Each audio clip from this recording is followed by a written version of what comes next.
Donc nous allons faire ce soir donc, une table ronde sur les Atlantides entre utopie et science-fiction.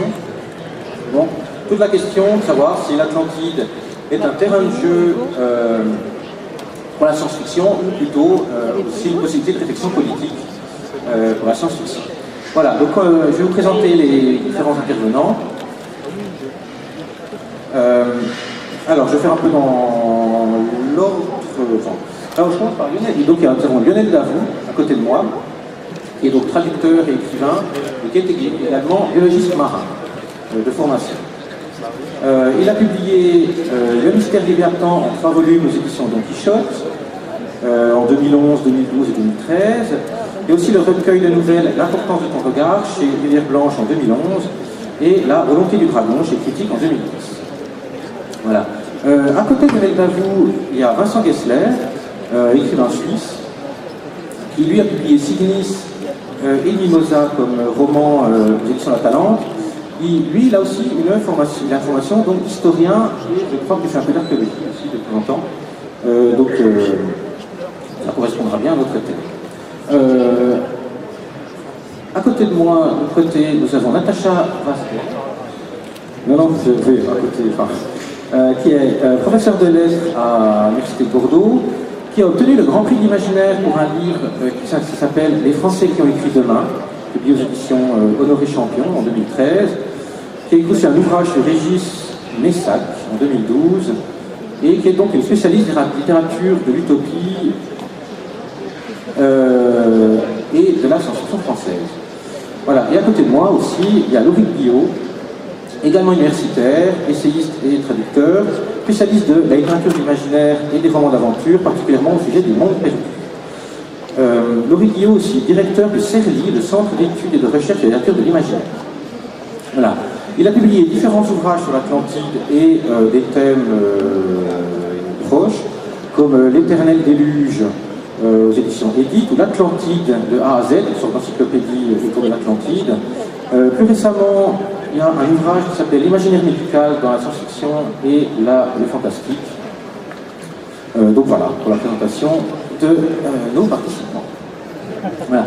Avant d'aborder le sujet sur l'Atlantide, j'aimerais juste resituer ce que c'est exactement l'Atlantide, d'où ça vient, qui en a parlé le premier. Donc l'Atlantide, au départ, la première mention de l'Atlantide, on la trouve chez Platon, dans 2 textes qui sont le Timée et le Chrysias. Dans ce texte, en fait, au début du Timée, donc il y a une réunion entre Platon et quelques-uns de ses amis, dont Timée, et la question va porter sur l'organisation de la cité. C'est à ce moment-là que Platon, ou un autre des personnages, va citer l'Atlantide, va rapporter ce qu'a appris Solon, c'est-à-dire un dirigeant grec qui dirigeait Athènes aux alentours de moins 600, et qui serait allé en Égypte et aurait appris par des prêtres grecs l'existence de l'Atlantide. Voilà, et donc il y a cette histoire que Platon rapporte, et qui donc parle de l'Atlantide pour pouvoir parler un peu de la cité idéale. Voilà, donc c'est un peu comme ça que l'Atlantide est amené à travers le Timée. Voilà, et on nous raconte donc qu'en moins 9000, chez Platon, donc, il y avait l'Atlantide, il y avait une guerre entre Athènes et l'Atlantide à l'époque, et que l'Atlantide aurait été engloutie dans une sorte de catastrophe naturelle, dans un grand déluge, et que donc il n'en reste plus de traces. D'ailleurs, Platon explique que si on ne trouve plus de traces de l'Atlantide, c'est justement à cause du déluge. Voilà, et ensuite, dans le Chrysias, donc le dialogue suivant, c'est là où il y aura toute une description de l'organisation de la cité de l'Atlantide, et c'est là où il va justement décrire toutes les merveilles de cette cité, le Richite, le triple cercle autour de la cité, enfin, etc., etc. Donc il y a beaucoup de choses écrites dans le Chrysias. Voilà. Et le sujet de notre table ronde, donc, c'est un petit peu comment est-ce qu'on peut lier Atlantide et Utopie. Voilà, comment est-ce qu'on peut lier les deux. Les écrivains de science-fiction, en fait, ont utilisé l'Atlantide sous un peu 2 options. Soit comme un terrain de jeu, comme ça, le support de récits extraordinaires, en activant un peu le sense of wonder, le merveilleux, ou l'Atlantide a aussi été utilisé comme lieu de réflexion politique sur les thèmes autour de l'utopie, comme l'âge d'or, comme d'autres thèmes autour de l'utopie. Nous allons d'abord nous intéresser, nous, à l'utilisation de l'Atlantide, justement comme sujet de réflexion politique, comme sujet autour de l'utopie. Voilà, alors, en quoi est-ce que l'utopie, en quoi est-ce que l'Atlantide permet de parler d'utopie, en quoi est-ce qu'elle a cette particularité qui permet justement d'en parler. Alors, on peut commencer par Laurie, et puis après, donc, ou par peut-être Natacha. Comme je veux.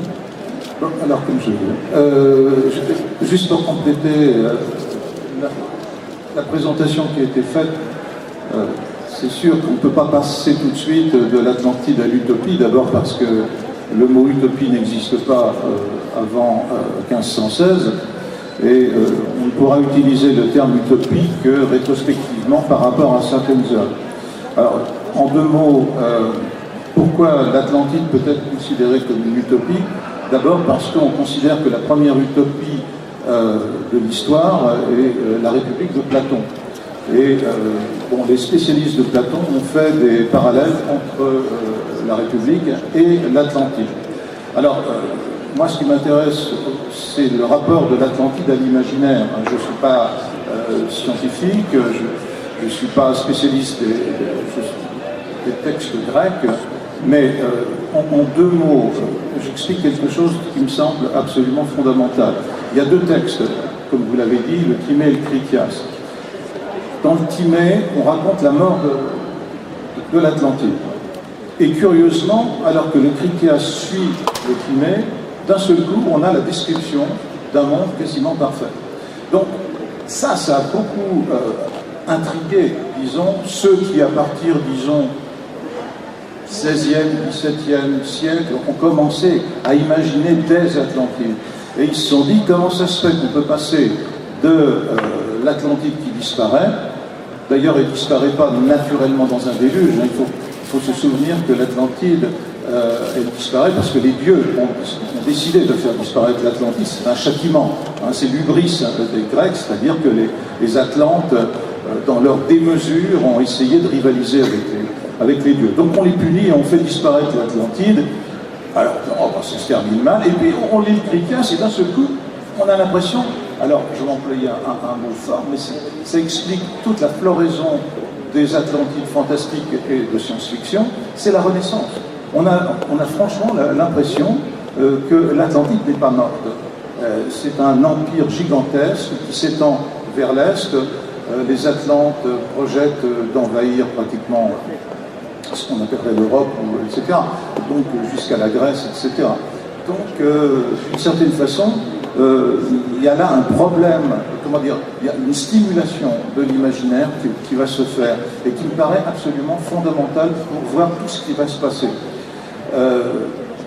L'Atlantide, un dernier mot, puis je passerai la parole. On a fait de l'Atlantide une utopie assez tardivement, pratiquement au XVIIe siècle. Bon, c'est-à-dire que plus on se rapprochait du XVIIIe siècle, c'est ce qu'on a appelé les Lumières, et plus d'une certaine façon on se cherchait des modèles, disons plutôt de république rationnelle, d'une organisation sociale parfaite. Après Thomas More, qui va donc inventer le terme utopie en 1516, et donc il y a Francis Bacon, qui me paraît très très important dans l'histoire de l'Atlantide, qui lui va imaginer une Nova Insula Atlantis, Nova, hein, c'est-à-dire que cette île atlantique est rénovée, elle renaît, et ça devient quoi? Ça devient d'un seul coup un roman science-fiction. C'est-à-dire que Bacon est le premier qui va transformer l'Atlantide en gigantesque laboratoire. L'île de Ben Salem, ce ne sont que des labos, ce ne sont que des savants. C'est sans doute une des œuvres les plus prophétiques de l'histoire. Francis Bacon, en 1628, imagine des avions, des sous-marins, et puis des laboratoires, et puis déjà pratiquement le monde capitaliste, hein, avec des options financières très importantes. Donc j'incite le public à relire la cité de l'Atlantide, je ne sais pas comment ça s'appelle en français, Nova Insula Atlantis, la Nouvelle Atlantide, merci. Vous verrez que pratiquement c'est le monde actuel. Et dernier mot, ce monde actuel, il est proche de l'Amérique. Et donc là, Bacon est sans doute très fidèle au message de Platon, c'est-à-dire qu'au-delà des colonnes d'Hercule, ça me semble tout de même l'Atlantide la plus probable, si elle a existé bien sûr, c'est Atlantide d'Atlantique. C'est-à-dire que d'une certaine façon, à partir du XVIIe, XVIIIe siècle, inconsciemment avec les grandes navigations, avec les conquêtes de la science progressive, les colonisations, etc., il va y avoir d'une certaine façon identification de l'Amérique avec l'Atlantide. Il faut se souvenir que l'Amérique, à l'époque, est une sorte de gigantesque laboratoire aussi. Voilà. Merci. Bon, moi, je vais juste reprendre quelques idées pour faire le lien justement avec la science-fiction. Donc, je crois que d'abord à la Renaissance, comme l'a dit Loïc avec Thomas More, donc en 1516, l'Atlantide renaît comme la fable des origines sous le signe de l'idéalisation. Donc ça, c'est important. Et je dirais un des termes importants de l'utopie de More, c'est la réconciliation de la cité aux lois justes, c'est l'utopia, et de son ennemi l'Atlantide. Vous voyez, donc l'Atlantide était déjà citée donc, par More en 1516. Alors tu as cité évidemment Francis Bacon en 1628, la Nouvelle Atlantide. On pourrait également rajouter Campanella en 1611 avec la Cité du Soleil, qui fait une référence à l'empire, voilà, atlantique donc de Platon. En fait, je dirais que l'Atlantide de Platon, pour rebondir après sur la science-fiction, en fait, elle fournit une sorte de relais idéologique aux romanciers. Voilà, donc ça, c'est important aussi pour la politique. Et donc, science-fiction et utopie, moi, elle me semble complémentaire à partir du moment où elle dresse une sorte de décor futuriste qui va souligner la perfection scientifique des Atlantes. Alors, dans le domaine français, par exemple, en 1895, c'est l'Atlantis d'André Laurie. Évidemment, Jules Verne, alors je ne vais pas les citer, il y a 7 romans, je crois, qui évoquent un petit peu, voilà, différents, mais qui évoquent un petit peu, évidemment, l'Atlantide, notamment les aventures du capitaine Hatteras. Et puis, il y a un romancier, peut-être que vous ne connaissez pas, qui s'appelle Henri Nair, qui en 1906, en fait, publie Les Pacifiques, et c'est, je dirais, un renouvellement, évidemment, du thème donc, de l'Atlantide. Il y a même, par exemple, ils utilisent une énergie qu'on appelle la force, et ça vous rappellera, bien sûr, Star Wars. Alors, je ne sais pas s'ils ont pensé à Henri Nair quand ils ont, justement, quand ils ont fait le film. Je dirais que, en fait, aujourd'hui, et dans la science-fiction, l'Atlantide, c'est plutôt la nouvelle Atlantide.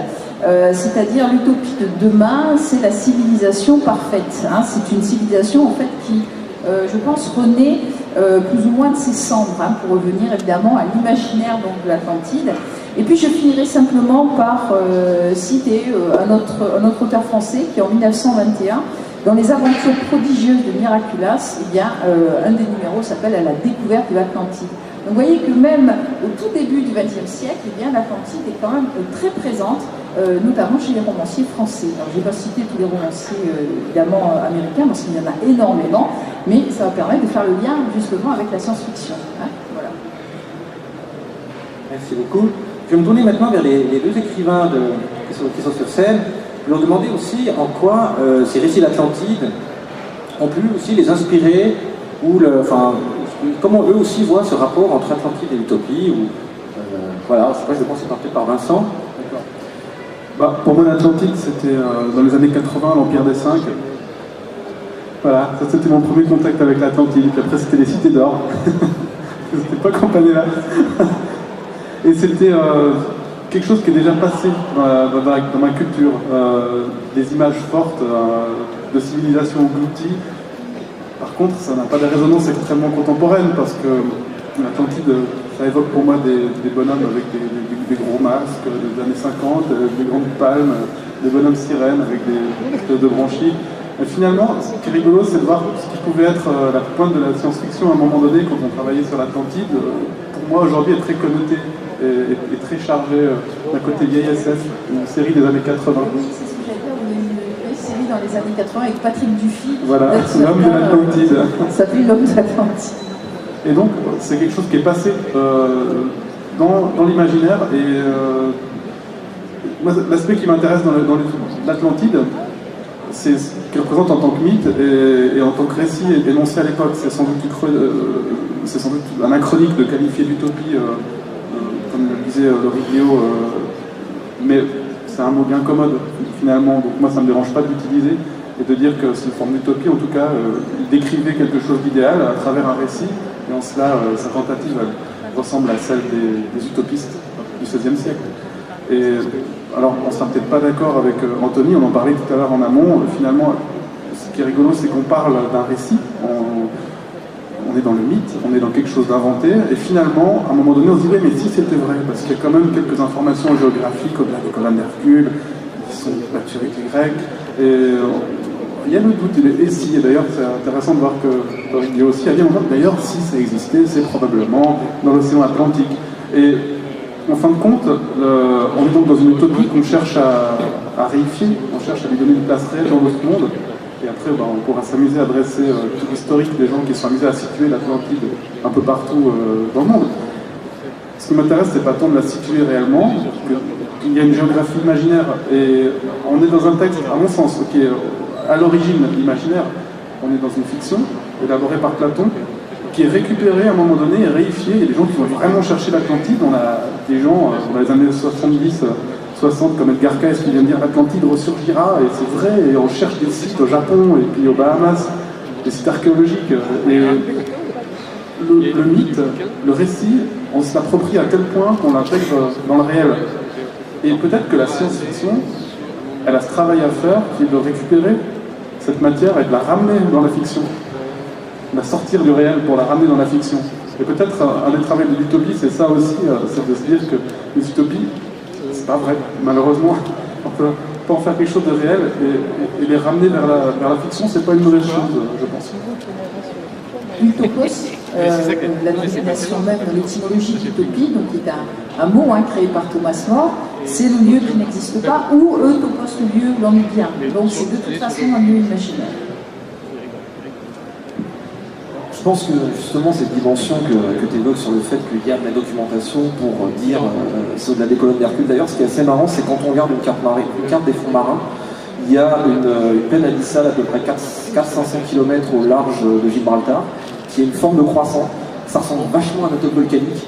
Et ce serait très tentant d'imaginer ce genre de choses. Mais comme quoi, on peut vraiment voir des formes où on veut, parce que je pense qu'on regarderait un autre secteur, on nous aurait dit c'est au large du cap de Bonne-Espérance, on pourrait trouver le même genre de truc.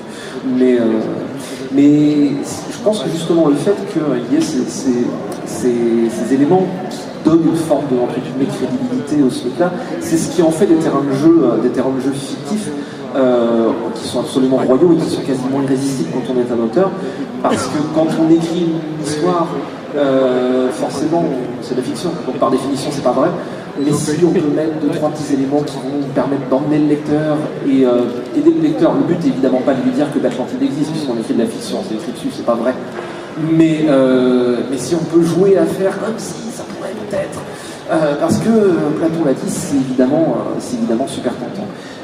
D'ailleurs sur la notion de dichotomie entre terrain de jeu et expérience politique, c'est pas forcément mutuellement exclusif. La science-fiction joue beaucoup d'ailleurs, même dans l'utopie aussi, à dépeindre des systèmes politiques qui sont des expériences, et c'est une forme de jeu, c'est un jeu mental, c'est une expérience de pensée, ce dans quoi la science-fiction excelle. Après, sur l'attrait de l'Atlantide en soi, je pense qu'il y a deux choses qui les rendent quasiment irrésistibles, pour un auteur, mais d'ailleurs pour notre inconscient à tous. C'est quelque chose qui est très fort et qui est très chargé pour nous tous. La première chose, c'est que c'est un monde perdu. Au même titre que Shangri-La, que la Mule, la Lémurie, etc.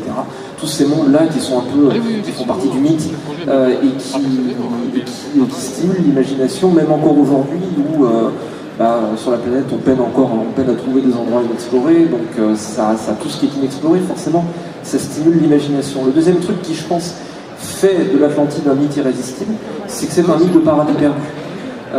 Comme Loïc et Natacha l'ont très bien rappelé tout à l'heure, c'est que c'est un monde, effectivement, utopique, c'est anachronique de le dire, mais c'est un monde qui est un peu paradisiaque, un peu idéal, au même titre que l'Éden, au même titre que beaucoup de mondes comme ça, et que c'est un monde perdu qui a disparu.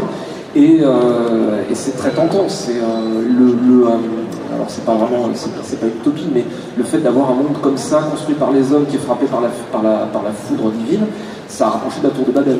Le monde idéal qu'on perd, c'est à rapprocher de l'Éden, etc. Donc tout ça, c'est une forme de perte d'un idéal, peut-être d'une perte d'une innocence qu'on a irrémédiablement perdue, qui stimule, je pense, la fibre nostalgique dans l'inconscient, et ce sont des choses qui sont très fortes sur lesquelles se fonder pour raconter une histoire, je pense. Juste nuancer, je suis d'accord. Nuancer un petit peu, c'est-à-dire qu'une fois encore, l'utopie est réutilisée rétrospectivement. C'est-à-dire qu'une fois encore, c'est très curieux parce que l'utopie n'est que prospective. Utopie de demain est d'une certaine façon. L'utopie est forcément demain. Il n'y a pas d'utopie hier. Bon, moi je ne pense pas personnellement que l'utopie ne soit nulle part, vu qu'aujourd'hui elle est partout. Nous vivons en utopie et pratiquement tout ce qui a été imaginé par des utopistes depuis, disons, la Renaissance, pratiquement tout est matérialisé. Bref, ce que je voulais dire sur disons, le Critias, la description de l'Atlantide par Platon, c'est pas du tout un paradis perdu et c'est pas du tout l'Éden. C'est tout simplement une perfection géométrique. Il faut comprendre que là, nous avons un parfait pattern, un modèle tout à fait parfait d'utopie, c'est-à-dire tout est circonférence. Ce qui domine le mythe, parce que là, on va employer un mot fort, hein, en effet, ce qui domine dans le mythe atlantidien, c'est le cercle. Tout est circulaire. Et donc, cet espace circulaire, c'est également un temps circulaire. Il faudra bien en parler, parce que si l'Atlantide ne cesse, comment dire, de rebondir jusqu'à maintenant à travers des avatars qui sont quelquefois complètement délirants, eh bien, il demeure tout de même qu'il y a encore ce retour atlantidien qui revient sans arrêt nous parler d'un monde parfait qui a disparu. Ça me paraît très très important. C'est ensuite, disons, à partir du XVIIe siècle, qu'on a commencé à projeter les mythes chrétiens, notamment, sur l'Atlantide. Pourquoi? Parce qu'on faisait la même chose avec les grandes navigations. Toutes les îles successives qui étaient découvertes dans l'Atlantique, ce qu'on appelle les grandes navigations de Renaissance jusqu'au XVIIe, XVIIIe siècle, ce n'étaient que des projections, en fin de compte, mythiques, mythologiques, purement mythologiques, l'île des sept cités, l'île au Brésil, etc. Les Amazones, Amazonie, ce n'étaient que des projections, mais qui n'allaient que vers l'ouest. Et l'Atlantide a une topologie parfaitement précise. C'est pour ça que, bon, faudra bien parler des savants à un moment ou à un autre. C'est aberrant de chercher l'Atlantide à l'est, enfin il me semble. La dernière utopie, assez plausible d'ailleurs, c'est celle de Colin Girard, que j'ai rencontré, qui est un grand scientifique, qui a tenté de démontrer qu'en fin de compte, le site réel de l'Atlantide, c'était en Méditerranée, en se fondant d'ailleurs sur quelques réflexions, quelques textes de Platon. Bon, ce n'est qu'un exemple, c'est une des dernières théories plus ou moins scientifiques, mais enfin, personnellement, je ne comprends pas pourquoi on tourne autour du pot comme ça. L'Atlantide, Atlas, Atlante, Atlantide, Atlantique. Il est clair, en tout cas dans mon esprit, que l'Atlantide finit par s'identifier au continent américain. Là, pour moi qui suis un modeste américaniste, historien de l'Amérique, les deux se confondent constamment. C'est incroyable de voir la popularité du mythe de l'Atlantide, par exemple, dans le mouvement New Age à l'heure actuelle. C'est incroyable. Avec, bon, alors là, les délires à la Edgar Cayce, en effet, je vois que l'Atlantide va... Mais c'est très intéressant pour l'imaginaire, au-delà de ce qu'on appelle l'Atlantide occultiste. Elle existe, elle est très très forte. C'est une croyance, l'Atlantide. Je veux qu'elle existe. Un peu comme je veux que les ovnis existent. C'est exactement pareil. I want to believe, c'est ça. Eh bien, il y a quelque chose de très très fort. Il y a l'aspiration à un monde nouveau, et ce monde nouveau, toujours plus à l'ouest. Je me plaçais purement du point de vue de l'auteur actuel et du réservoir d'imagerie que génère l'Atlantide. Un truc marrant justement sur les contenus web, il y a quelques années j'étais à un colloque sur le rôle de l'ésotérisme comme vecteur de culture en Europe, et une présentation sur un groupement qui se situe en Italie. Il y a une espèce de temple avec des niveaux, et il est dit que alors, le chercheur n'a pas pu rentrer dans le complexe, et c'est bien dommage, mais donc alors je préviens, n'y voyez absolument pas de ma part là-dedans un jugement de valeur ni rien, je me place strictement du point de vue scientifique, en essayant de retranscrire au mieux ce que le chercheur avait dit. Il n'a pas pu rentrer dans le complexe, mais les gens de la communauté rentrent régulièrement à 20-30 dans le complexe et descendent les uns avec les autres. Et donc le complexe permet de voyager dans le temps et de retourner à l'époque de l'Atlantide et de rencontrer les Atlantes. Et ils en ramènent donc des expériences et des récits. Et ce qui est fascinant, c'est qu'ils ramènent tous la même expérience. Ce qui est très amusant et à observer comme phénomène d'études sociales. Et après, vous faire votre avis, s'ils voyagent véritablement dans le temps, aussi l'esprit humain est une machine absolument phénoménale à générer l'illusion consensuelle, mettons. S'ils ramenaient des recettes de cuisine, moi ça m'intéresse. Bizarrement, ils n'ont pas ramené le secret de la fusion froide, ni celui du Kunyaman. Ouais, peut mieux faire. En fait, l'Atlantide regroupe trois domaines. L'Atlantide littéraire, que nous avons évoqué, l'Atlantide des savants. Quand on dit l'Atlantide des savants, peut-être, Loïc vient de l'évoquer, c'est-à-dire cette recherche, je dirais, véritable scientifique, archéologique, finalement, on a parlé, c'était l'île de Santorin dont tu parlais peut-être, Loïc. Enfin, une des dernières hypothèses, c'est que l'Atlantide serait l'île de Santorin, c'est-à-dire une île... Non, ça c'est beaucoup plus ancien, voilà. C'est-à-dire que, en fait, les savants, les archéologues cherchent éventuellement des traces de cette civilisation disparue. Donc ça, c'est l'Atlantide des savants. Puis il y a une troisième Atlantide, celle que nous venons d'évoquer finalement avec justement les croyances New Age, enfin le groupe New Age, c'est l'Atlantide ésotérique, occultiste. C'est-à-dire, effectivement, on cherche à croire à tout prix donc dans ce mythe. Et là, on est plus finalement dans une posture psychologique que dans la croyance ou dans l'acceptation finalement d'un mythe fondateur de l'Occident, parce que je ne sais pas si on peut dire que l'Atlantide est finalement devenu un mythe fondateur de la société occidentale, de la civilisation occidentale. En quoi ? En quoi ? Parce que justement, elle imprègne tous ces différents domaines, la littérature, l'idéologie dans le sens où le politique, on va dire, puisque nous avons une cité parfaite, une cité concentrique, architecturalement parlant. Vous voyez, c'est-à-dire toutes ces images-là, finalement, qui forment l'imaginaire de l'Atlantide et qui vont appartenir à l'imaginaire collectif. Donc moi, ce qui me frappe, c'est que ces récits-là, ils s'inscrivent toujours dans une époque donnée. C'est-à-dire que la question, c'est l'utopie d'hier, de demain. Non, c'est l'utopie du présent qui énonce cette utopie. Quand Platon parle de l'Atlantide, il parle de sa société à lui. Quand Thomas More parle de son utopie, il parle de sa société à lui, etc., etc. Et les auteurs aujourd'hui, c'est tout l'intérêt effectivement de la science-fiction, c'est qu'on utilise tout un détour par l'imaginaire pour parler de notre société aujourd'hui. Et de fait, ça n'a strictement aucun sens de vouloir rechercher une Atlantide archéologique, une Atlantide... C'était qu'un constat. Non, mais par contre, ce qui est super intéressant, c'est peut-être pas un mythe fondateur, c'est par contre un mythe très fort. C'est un mythe qui a une esthétique très puissante. Alors, bon, je sais pas par rapport au temps circulaire qui a été évoqué, tout ça, j'ai pas vraiment d'avis, mais par contre, c'est une formidable matrice de récits et des mondes engloutis. On en a d'autres dans la littérature, particulièrement les îles englouties, la Grande-Bretagne, la cité de Nice, etc. Mais c'est quelque chose qu'on retrouve déjà dans la littérature suméro-babylonienne, je ne sais pas exactement à quelle période, mais on retrouve déjà des traces de déluge, c'est les littératures de déluge. C'est quelque chose qui est bien documenté, on a plein de textes, de l'épopée de Gilgamesh jusqu'à aujourd'hui, qui s'expliquent aussi en raison de la proximité des côtes, des villes. Lionel pourra nous en dire plus sur l'élément liquide, quand on vit à proximité, c'est particulier. Donc, c'est des récits qui ont fleuri.